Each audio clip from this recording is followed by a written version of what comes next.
পবিত্র ঈদ উল ফিতর সমাগত। এই পবিত্র ঈদ উল ফিতরকে সামনে রেখে বিভিন্ন পেশাজীবী সম্প্রদায় এই মেগা সিটি রাজধানী ঢাকা ছেড়ে তাদের স্ব গ্রামের বাড়ির দিকে ছুটে চলছে। এবং এই বিভিন্ন উৎসব আমাদের যে বিশেষ করে এই দুই ঈদের সময় প্রচুর পরিমাণে বিভিন্ন পেশাজীবী মানুষ এই রাজধানী ঢাকা ছেড়ে বলা যেতে পারে একই সময় অল্প সময়ের মধ্যে গ্রামের দিকে ছুটে চলে।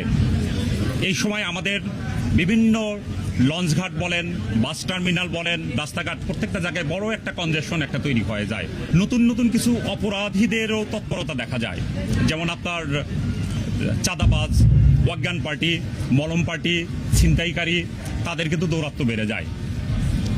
কাজেই এই ঘরমুখো মানুষ যাতে তাদের প্রিয়জনদের সাথে নিরাপদে ঈদ করতে যেতে পারে এবং ঈদ করে আবার এই রাজধানী শহরে যাতে ফিরে আসতে পারে, তাদের সেই নিরাপত্তা দেওয়ার জন্য র্যাপিড অ্যাকশন ব্যাটালিয়ন তৎপর।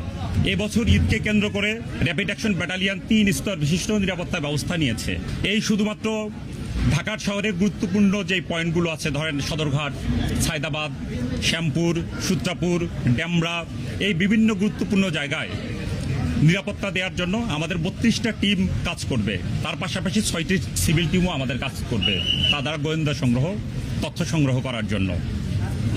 এবং এটা ঈদের দিন পর্যন্ত চলবে এবং ঈদের পরবর্তী দিন পর্যন্ত আমাদের চলবে।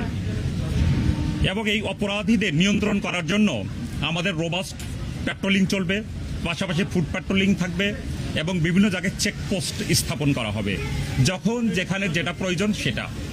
আর তাছাড়া আমরা গুরুত্বপূর্ণ 2টা জায়গায় আমরা কন্ট্রোল রুম স্থাপন করেছি। আপনারা জানেন, অলরেডি অনেকেই দেখেছেন যে এই সদরঘাট লঞ্চ টার্মিনালে আমাদের একটা কন্ট্রোল রুম স্থাপন করা আছে, সায়দাবাদ বাস টার্মিনালে একটা কন্ট্রোল রুম স্থাপন করা আছে। এখানে কোনো যাত্রী যদি কোনো প্রকারের হয়রানির শিকার হয়, যদি দেখা যাচ্ছে যে তাদের কাছ থেকে বেশি টাকা আদায় করা হচ্ছে টিকিটের মূল্য হিসেবে, তাহলে তারা আমাদের কন্ট্রোল রুমে অভিযোগ করবে, আমরা তাৎক্ষণিকভাবে আমরা ব্যবস্থা নেব।